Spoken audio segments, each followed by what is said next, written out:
கேட்கலாம். 8. வீட்டில் செல்ல பிராணிகள் ஏதாவது வளர்க்கிறீர்கள் என்றால் அவற்றில் நடவடிக்கை வழக்கத்திற்கு மாறாக விசித்திரமாக இருக்கும். 9. முன்னோர்கள் கனவில் வந்து பேசுவது, அருகில் இருப்பது போன்ற உணர்வு ஏற்படும். 10. நன்கு எரிந்து கொண்டிருந்த விளக்குகள் திடீரென காற்று அடிப்பதைப் போல் அசைவது, பிறகு நன்கு ஒளிர்விட்டு எரிவது. 11. எப்போதோ காணாமல் போன பொருள் திடீரென கிடைப்பது. இந்த காலத்தில் இப்படி எல்லாம் கூட நடக்குமா? இது சாத்தியமா என கேள்வி எழுப்ப வேண்டும். இவை அனைத்துமே மக்களின் நம்பிக்கையின் அடிப்படையில் கணிக்கப்பட்டவையாகும்.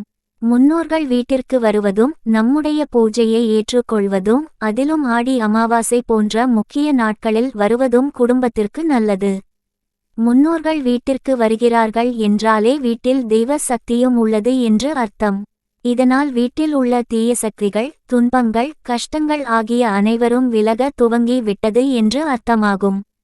இவற்றில் ஏதாவது ஒன்றை நீங்கள் ஆடி அமாவாசை நாளில் வீட்டில் உணர்ந்தால் உங்கள் முன்னோர்கள் வீட்டிற்கு வந்திருக்கிறார்கள் என்று அர்த்தம்.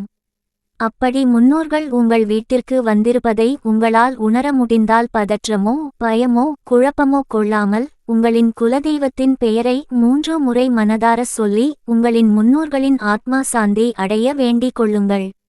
உங்களின் முன்னோர்கள் வீட்டிற்கு வந்திருக்கும் அந்த சமயத்தில் உங்கள் குலதெய்வத்திடம் உங்களிடம் வேண்டுதலை மனதார சொல்லி வழிபட்டால் முன்னோர்கள் மற்றும் குலதெய்வத்தின் அருள் மற்றும் ஆசியால் அந்த வேண்டுதல் நிச்சயம் நிறைவேறும்.